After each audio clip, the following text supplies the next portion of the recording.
개장전 성공 전략입니다. 들여다볼 글로벌 시장의 이슈도 많았고요. 그에 영향을 받는 섹터도 많습니다. 하나씩 이야기 풀어갈게요. 하이투자증권의 이창환 영업부장님 오셨습니다. 어서 오세요. 네, 안녕하세요. 네.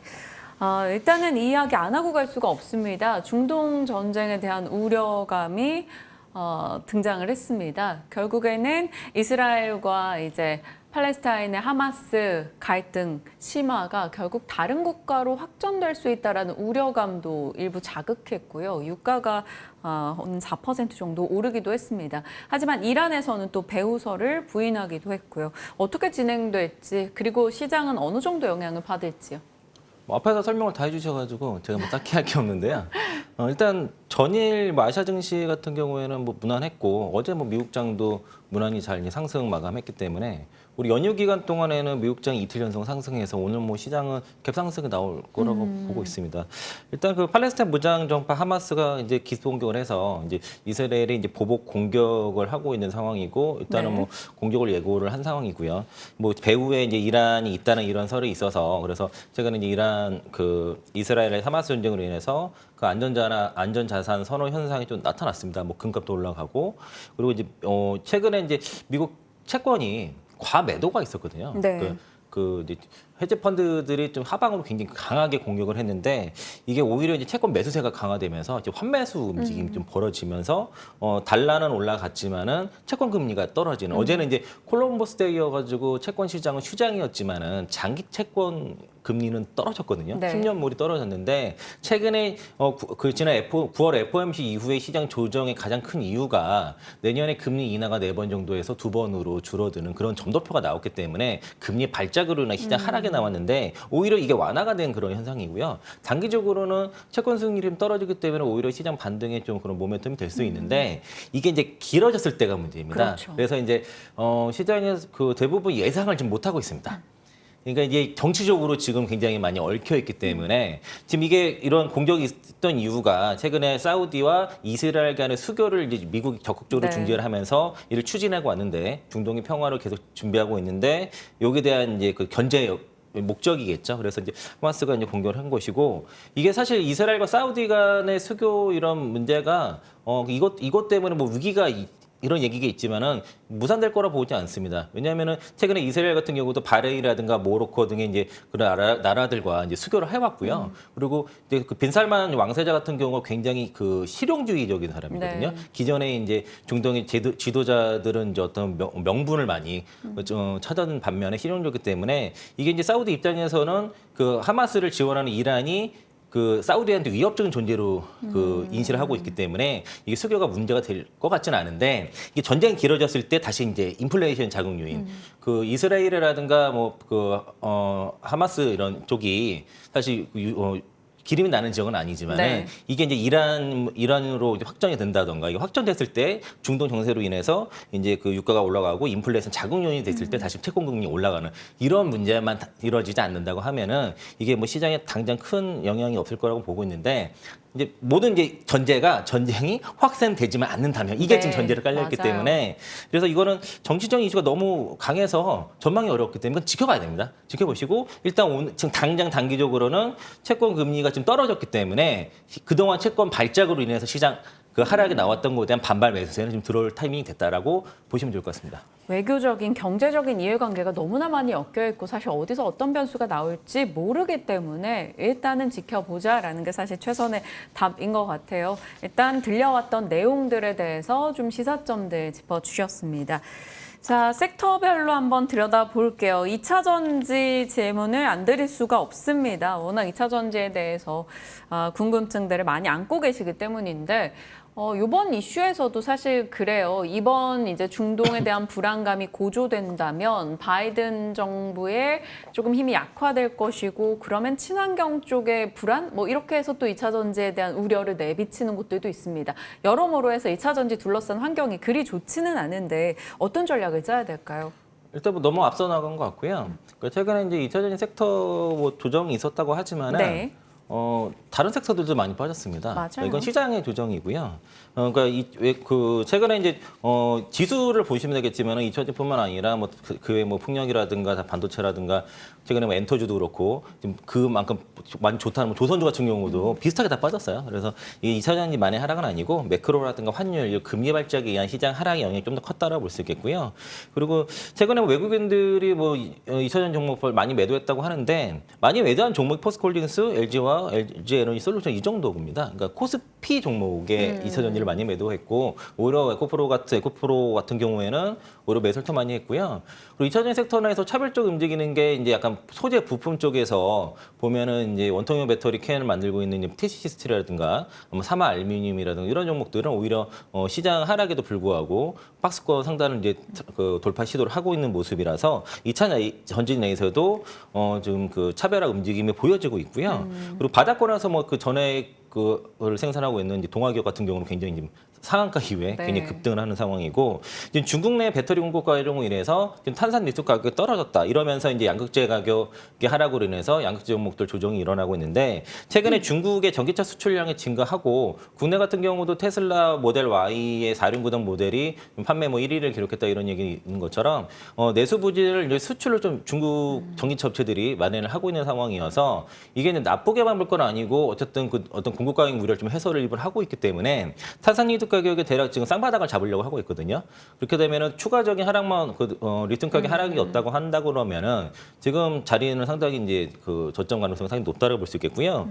그 이제 2차 전지 투자도 마찬가지로 전체적인 그 국제 정세도 잘 이해를 하고 있어야 되는데 일단 제가 전에도 설명드린 것처럼 2025년까지는 K배터리 3사가 적어도 80% 이상의 미국의 생산 캐파를 점유할 것이고 최근에 중국 배터리 기업들이 북미 진출이 무산이 되고 이후에 중국화랑 그리고 디리스킹의 움직임이 굉장히 같이 벌어지기 때문에 그 장기적인 관점에서는 캐리 배터리한테 상당히 유리한 지금 정책 환경이 지금 펼쳐지고 있는 상황이고요. 네. 보통 그 자동차 같은 경우에는 신차 주기가 5년 이상이기 때문에 한번 배터리 탑재가 되면 이걸 바꿀 수가 없습니다. 다음 신차가 나오기 전까지는 계속 쓰이는데 지난주에 그 LG 에너지 솔루션과 그 도요타 간에 이제 그 4조 1,000억 원 정도, 30억 달러 정도의 규모 장기 배터리 공급 계약이 됐는데 이게 이제 미시간주에서 추가적으로 20기가와트시를 추가 증설을 하게 됩니다. 제가 그래서 자료를 지금 저 자료가 아마 제 예전 거고 지금 저게 그 독자 공장에 미시간주 20기가로 돼 있는데 저게 40기가로 바뀌었습니다. 그래서 제가 전에 한번 제가 615.5기가와트시라고 적어놨는데 약간 오차가 있었고요. 네. 이전 게 3사 다 합치면은 605.5기가와트시고 20기가를 합쳐서 625.5기가와트시가 2027년까지 확장이 되어 있고요. 2025년까지는 8.5기가와트씩 14곳 정도 가동 예정인데 다른 업체들도 파악해 보니까 이제 파라소닉 80기가 그리고 노스볼트가 2026년까지 1차 30기가 그리고 AESC라고 일본 업체가 있는데요. 이게 이제 2026년까지 30기가와트씩 건설 목표인데 요거를 보니까 합치니까 이제 2027년까지는 이제 배터리 3사가 북미 지역에서 생산 능력이 81.7%, 2025년까지는 84.2%를 차지하는 것으로 예정되어 있기 때문에 여전히 뭐 2025년부터는 국내 배터리 3사가 이제 북미 지역에서 80% 이상의 점유율이 이제 확정이 되어 있고요. 요게 그 SK온의 그 포드랑 그 현대차 그룹 합작법인에 대해서 이라든가 뭐 단독 그 공장 추가를 하는 건 또 들어가지 않았습니다. 더 올라갈 가능성이 높고 그리고 이제 저는 그래서 전략 자체가 단기적으로 뭐 얼마까지 빠질까 이런 걸 보기보다는 개별 모멘텀들을 보시고요. 그리고 2025년까지 북미 지역에서 성장세를 좀 보셔라. 2025년도에 그 K배터리의 폭발적인 성장세는 이게 확정된 얘기이기 때문에 그걸 보시고선 판단하시는 게 맞다고 봤을 때는 여전히 2025년까지 최소 장기 투자 관점에서는 가져가야 된다라고 좀 말씀을 드리겠고 그리고 최근에 이제 CATL 같은 경우가 그 중국 공산당에서 지분 해외 공장 지분 100% 그 가져야 된다고 얘기를 했기 때문에 네. 사실상 뭐 미국 진출은 무산됐다고 보시면 되겠고 그 포드 CATL 간의 이제 기술 제휴를 통한 배터리 공장 건설도 중단이 됐고 그리고 테슬라 CATL 간의 합작 거래 추진도 이게 지금 어려움이 되는 게 이것도 조사 들어갔습니다. 이거 좀 어려울 것 같고요. 고션 하이테크 미국 배터리 공장도 사실상 가동 중단 가능성이 높아졌고요. EV 에너지 같은 경우도 미국 트럭 업체랑 합자 회사 설립하는 것도 이게 현재 지분 10%짜리이기 때문에 네. 뭐 시애틀 기준으로 봤을 때는 사실상 미국 진짜 어렵다고 보시면 될 것 같기 때문에 중국 배터리 기업들의 미국 주주는 사실 다 무산됐다. 당분간 이 이슈는 안 나올 가능성이 높아졌다라고 보시면 되겠고, 그리고 이번에 이제 IRA법 세부 규정이 발표됐습니다.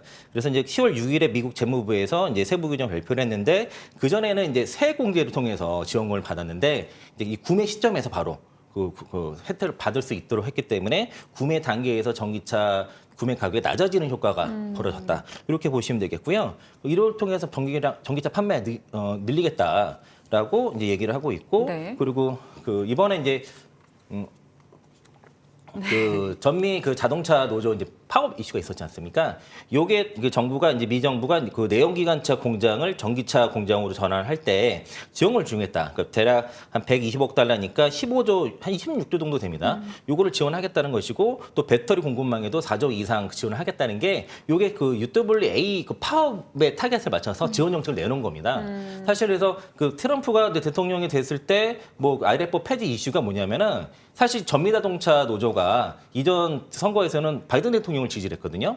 이번 이제 파업에서는 아직 지지 확정을 하지 않았습니다. 그래서 만약에 전미자동차 노조 이게 파업이 잘 마무리되고 그 전미자동차 노조가 뭐 바이든 대통령을 다시 원래대로 다시 지지를 선언을 한다고 하면은 그 뭐 트럼프 이슈는 또 없어지게 될 가능성이 높고, 그리고 법 자체가 이제 그 뭐 타임즈에서도 이렇게 그 아래법 폐지는 어렵다라는 쪽으로 지금 얘기를 하고 있는 상황이고요.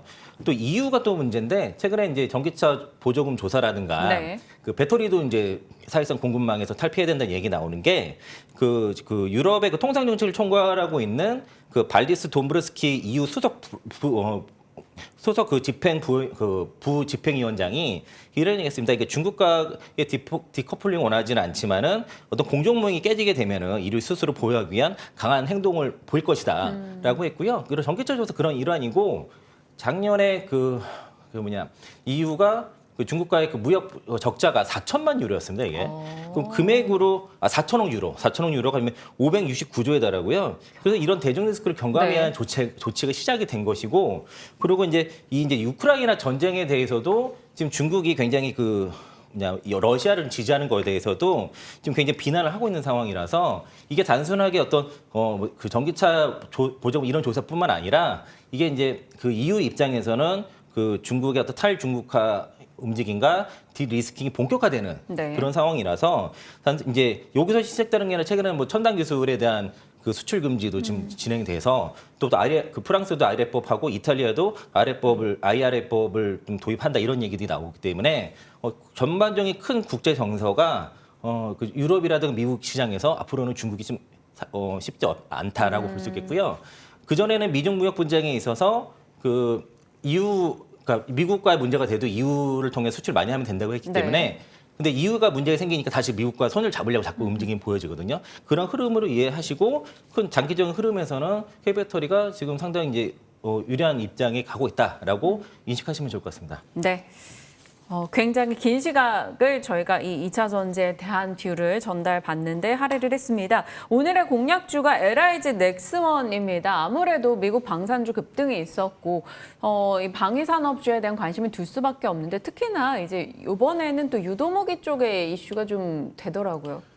사실 오늘 그 LI 넥스원은 의도한 건 아니고요. 지난주 오늘 하려고 미리 정해놓은 건데, 공교롭게도 이제 전쟁이 터졌던 것이고, 국내 유일의 그 정밀 유도무기 제작 업체고요. 네. 이 투자 포인트는 간단하게 보시면 되겠고, 그러니까 그 수주 잔고가 꾸준하게 지금 올라가고 있는 상황이고, 그리고 수출 비중이 그 내수에서 수출 비중이 꾸준하게 올라가고 있다는 거, 그리고 유럽이라든가 특히 동남아 쪽, 사우디 쪽이라든가 그 중동의 사우디, 동남아 쪽, 말레이시아 쪽에 이제 수출 가능성이 높아졌다는 이 세 가지 포인트인데, 작년에 수주 잔고가 12조 정도였고, 연초에 회사에서 6조 정도 신규 수주가 가능하다고 얘기를 했는데, 네. 지금 시장에서는 한 4조 이상 예상을 하고 있고요.